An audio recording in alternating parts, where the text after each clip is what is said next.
최근에 떨어진 건 전 떨어졌다고 보지 않아요. 맛 좀 봐. 이렇게 떨어질 수 있어. 네네. 그래서 여러분들 아쉬워할 필요가 전혀 없어요. 싸게 살 수 있는 기회가 온다.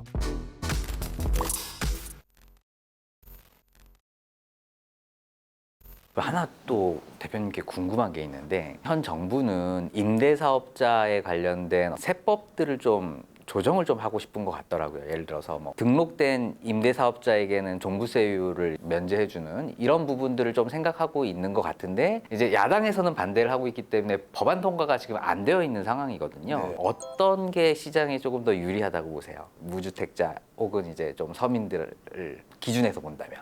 민간 임대사업자를 안정적으로 유치해서 임대차 시장을 안정적으로 유지하겠다. 그게 임차인들한테 좋은 거다. 이런 얘기들 많이 하잖아요. 그런 논리를 피면서 얘기를 하죠. 그렇죠. 그래도 과거에도 그래서 임대사업자들한테 혜택을 많이 줬잖아요. 많이 줬죠. 결국엔 임대사업자한테 혜택 줘야 그게 임차인들한테 혜택이 간다 이런 거죠. 근데 한 반대로 한번 생각해 보죠. 네네. 임대사업자들이 막 집을 막 샀어요. 투자자들처럼. 그러면 집은 한정돼 있는데 수요가 증가하니까 가격은 오르잖아요. 가격이 오르면 전세 가격이 안 오릅니까? 따라올 수밖에 없죠. 무조건 올라요. 그리고 임차인들을 위한 게 영원히 싼 전세입니까? 아니면 저렴한 가격으로 내 집 마련을 해주는 게 좋은 겁니까? 결국엔 내 집 마련을 해주는 게 좋죠. 예. 그리고 근본적으로 유통 가격이 싸져야 임대차 가격도 싸지니까 임대사업자를 집을 막 매집해서 가격을 오르는 게 결국에는 임차인들한테 엄청 나쁜 거예요. 이거에 대한 이해가 없으니까 단기적으로만 보고 혜택을 늘려나니까 문제가 생긴 거죠. 그리고 이제 관련해서 이런 것들도 흥미로워요. 다주택자 보유세를 올리면 월세가 올라간대요. 전세 가격도 올라가고. 조세에 전가된다라는 이론이 좀 많이 있죠. 아닌가요? 저는 이런 문제를 누가 질문했을 때 항상 반대로 물어봐요. 아 그러면 저 임대인들한테 세금 깎아주면 전세 깎아주나요? 안 깎아주죠. 그러니까 이거는 시장의 논리지. 시장에서 수요 공급이 막 이렇게 되는데 거기다 대고 보유세 많이 내서 난 무조건 전세 비싸야지. 근데 다른 데 이사 가면 되잖아요. 이런 것 같아요. 주택시장에서는 그래도 임차인보다는 집을 가진 임대인이 조금 더 우월적인 위치에 있다라고 생각을 하는 것 같아요. 그래서 임대차 3법 같은 걸 통해서 임차인들의 권리를 정말 대폭 상승시켜줬거든요. 우리나라 일단 자가 보유율이 지금 한 50%좀 남짓인데 그게 뭐 싱가포르처럼 한 70%, 80% 있으면 정말 좋겠어요. 그러면 자산 가격의 변동이 지금처럼 많이는 없을 것 같아요. 그래서 아마 우리 대표님이 그런 식의 어떤 방향성으로 가면 좋겠다라고 생각을 하시는 것 같아요. 서울의 자가 점유율이 43.5%인데 보유하고 있는데 내 집에 거주하지 않는 사람이 너무 많단 말이에요. 그러니까 자가 점유율이 네. 높아야 됩니다. 그래야 시장 변동성이 줄어요. 근데 자가 점유율이 높기 위해서 지금 서울의 집값이 내려가야 된다라는 말씀이시죠? 자가 점유율을 올릴 수 있는 정책 방향이 필요하다는 거예요. 그 정책이 집값을 내리든 아니면 그들을 위해서 공급을 많이 해주든. 이런 부분이 있는 게 집값이 내린다, 뭐 물건값이 내린다 그러면 실은 공급할 사람이 없거든요. 그러니까 2009년부터 13년도까지 서울의 집값이 내려가다 보니까 서울에 어떤 집을 공급하려고 하는 이런 건설 회사들이 많이 없었던 거예요. 네, 그게 이제 나중에는 부작용으로 네, 오히려 진짜 주택 가격을 너무나도 크게 상승시키는 그런 부분이 좀 존재했는데 그래서 지금 정부가 인허가 대책 자체를 줄이면서 좀 공급에 대한 씨앗을 만들어 나가고 있는 정책은 제가 봤을 때는 정말 좋은 정책이다라고는 보고 있거든요. 그렇죠. 그래서 문제가 뭐냐면 우리나라 부동산 시장, 주택 공급 시장이 과도하게 민간 중심으로 돼 있단 말이에요. 그래서 공공이면 시장의 가격 변동하고 다르게 계속 지속적으로 공급을 할 수 있잖아요. 그럼 건설회사, 민간 건설회사가 하는 역할을 공공기관이 이제 디벨로퍼로서 이제 대신한다는 근데 거죠? 이미 그 역할을 하고 있어요. 왜냐면 예를 들어서 신도시 개발 토지 다 누가 합니까? 공공이 하고 있죠. 하고 있어요. 네네네. 근데 단지 그걸 다 개발한 다음에 민간한테 넘겨줄 뿐이에요. 토지 작업 다 해주고 심지어 정부가 이런 혜택까지 주면서 수용 권한을 주잖아요. LH를 중심으로 해서 한국의 공공단체들은 디벨롭의 역량을 갖고 있단 말이에요. 근데 우리가 자본주의라는 게 민간의 영역이 있고 공공의 영역이 있는데 우리가 아파트만 보더라도 2000년대와 2010년도 그리고 2020년도 지금 만들어지는 아파트들의 수준이 정말 높거든요. 뒤로 요즘 같은 경우에는 커뮤니티 시설이라든지 이게 결국엔 어떤 설계에 대한 부가가치를 민간의 영역에서 지금 만들어냈다고 저는 생각을 하는데 이거를 공공에서 내 거 이렇게 시작을 하게 되면 장기적으로 봤을 때는 안 좋은 거 아닌가요? 아니 공공도 질 좋은 공급을 충분히 할 수 있고 질 좋은 아파트들을 할 수 있다고 전 생각해요. 혁신이 계속 이루어질 수 있다. 저도 이제 건설회사를 다녔지만 건설회사가 무슨 혁신이 있습니까? 저기 옥상에다가 수영장 짓는 게 혁신이에요? 과해요. 뭐 거기다 브릿지 연결하고 이런 게 혁신이에요? 전 과하다. 그러면 어떻게 되냐면 끝도 없이 그냥 가는 거예요. 프리미엄으로 계속 간다는 거죠. 선생님 생각해도 옥상에 굳이 수영장이 필요합니까? 그럼 왜 앉는 거예요? 호텔도 아니고. 그게 좀 부럽긴 하던데.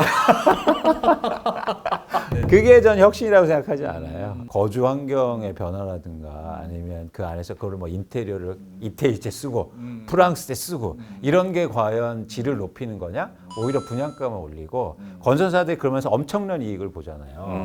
많이 봤죠. 건설사들이 평균적으로 뭐 자체 사업하면 30% 영업이익을 내고 막 재건축 이런 거에서 20%씩 내고 엄청났습니다. 그러니까 민간에다가 전부 다 막 가져오자는 게 아니고 밸런스가 중요한 건데 한국엔 밸런스가 무너져 있어요. 그러니까 예를 들어서 주택 공부를 하는데 그중에서 거의 90% 이상이 지금 민간에 맡겨져 있으니까 공공이 너무 작다. 그러니까 아까 박사님이 말씀하신 것처럼 문제가 일어나는 거예요.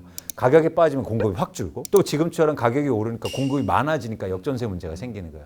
그러니까 변동폭이 큰 거죠. 전월세 가격이든 임대차 시장이든. 그래서 모두 다 행복하려면 이 가격의 변동을 줄일 수는 없어요. 그 대신 편차는 줄일 수 있잖아요. 이 편차를 줄이려면 공공의 역할이 필요하다는 거예요. 근데 우리나라는 너무 적다. 그러니까 편차가 너무 커지는 순간 서민이나 중서민들이 더 어렵게 되는 겁니다. 갑자기 토론이 되네. 명확하게 이렇게 또 말씀을 좀 해주시니까 결국에 그러면 그럼 지금 그럼 무주택자다. 그럼 어떻게 전세를 살아야 되나요? 월세를 살아야 되나요? 아니면 지금 좀 무리해서 집을 사야 되나요? 제 예상대로 하면 집값이 더 떨어질 수 있으니까 그리고 심지어 전세 가격이 떨어지고 있잖아요. 전세를 좀 유지하시면서 기회를 보셨으면 좋겠어요. 제가 이제 집값이 안 오른다는 말씀을 드리는 게 아니고 싸게 살 수 있는 기회가 온다. 그리고 또 하나 뭐냐면 최근에 떨어진 건 전 떨어졌다고 보지 않아요. 제가 어떤 말을 하냐면 많이 떨어지는데 많이 떨어지지 않았어요. 굉장히 현학적인 말씀이신데요. 거래량이 수반돼야 된다. 그렇죠. 그러니까 뭐냐면 가격 하락폭이 큰 아파트들이 있었어요. 분명. 막 30, 40% 떨어졌으니까. 그런데 그런 아파트들의 개수가 많지 않았어요. 그래서 그런 아파트를 사기가 힘들었단 말이에요. 그래서 여러분들 아쉬워할 필요가 전혀 없어요. 그냥 우리는 그 수치로만 본 거예요. 그런데 앞으로 그런 아파트들이 많아질 수 있다. 이게 바로 하락이거든요. 진짜 하락. 지금까지는 그냥 제가 볼 때는 맛보기, 맛 좀 봐. 이렇게 떨어질 수 있어. 근데 이런 게 많아진다는 거죠. 그래서 양이 중요한데 앞으로 양이 많아지는 시기가 온다.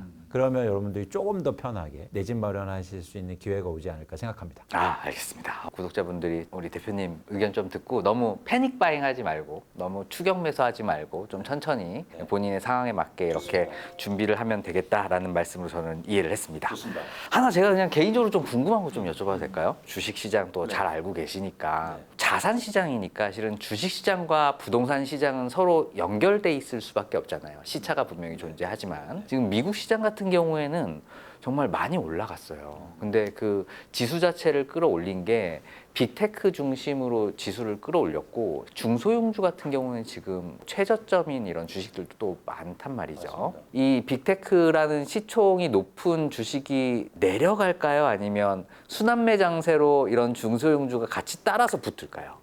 지금 이런 시장의 전형적인 모습이 뭐냐면 불안하기 때문이에요. 불안하기 때문에. 그러니까 돈은 있는데 네네네. 사야 되긴 하는데 불안하니까 네네. 이제 큰 거 사는 거예요. 제가 왜 이걸 얘기를 드리냐면 한국의 지금 요 주택 시장도 똑같거든요. 강남, 송파 이쪽이 지금 이렇게 올라갔고 나머지 그 외 지역과 지방은 지금 아직 안 올라왔어요.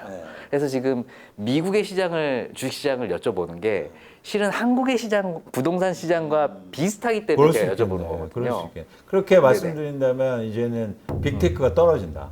빅테크 떨어진다. 나 오늘 좀 댓글 좀 달리겠는데요. 진짜로 상승하는 거 이렇게 올랐다가 다 따라붙는 거죠. 그렇죠, 그렇죠. 또 따라붙으면 또 올라가고 이렇게는 힘들다고 보고 그러기에 있습니다. 펀더멘탈이 조금 약하죠. 이 저는 약간 이렇게 수렴하지 않을까. 이게 너무 이게 한쪽으로만 방향성으로 가기에는 이미 한번 올랐기 때문에 떨어지면 저는 문제가 생길 것 같거든요. 시장 자체가. 왜냐면 지금 PF 시장이 좀 굉장히 힘들어요. 아직까지 연체율이 좀 상승하고 있는데 지금 일부 어떤 뱅크런 조짐까지 보이고 있거든요. 그럼 정부가 과연 금융에 크랙이 생길 수 있는 이 부분의 어떤 기저 효과인 부동산을 말씀하신 대로 과감하게 누를 수 있을까라는 부분에 대해서는 저는 약간 퀘션 마크가 좀 있거든요. 집값이 떨어지고 시장이 안 좋은 걸 정책이 눌렀기 때문에 나타난 현상이 아니에요. 아, 물론 그렇죠. 그러니까 저는 정책 효과를 크게 보여주고 있지 않아요.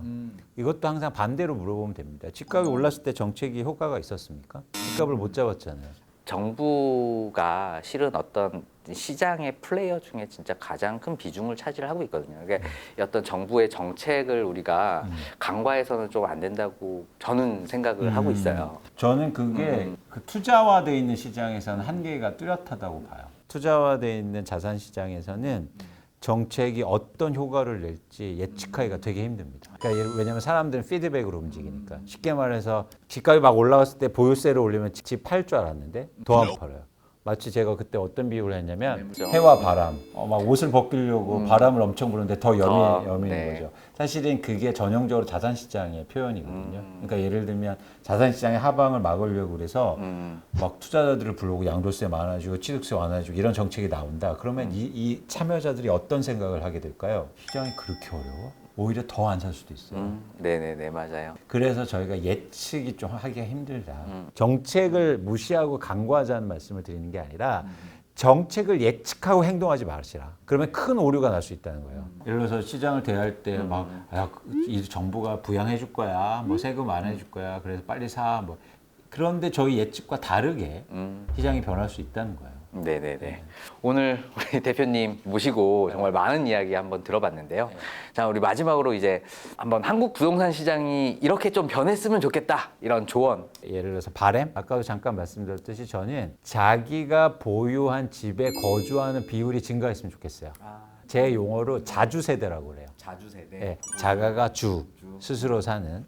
그래서 자주세대의 비율이 증가하면 좋겠다. 그렇게 되면 한국의 부동산 시장이 굉장히 안정될 겁니다. 무주택자들이 자기 집을 보유하는 그런 비율이 증가해야죠.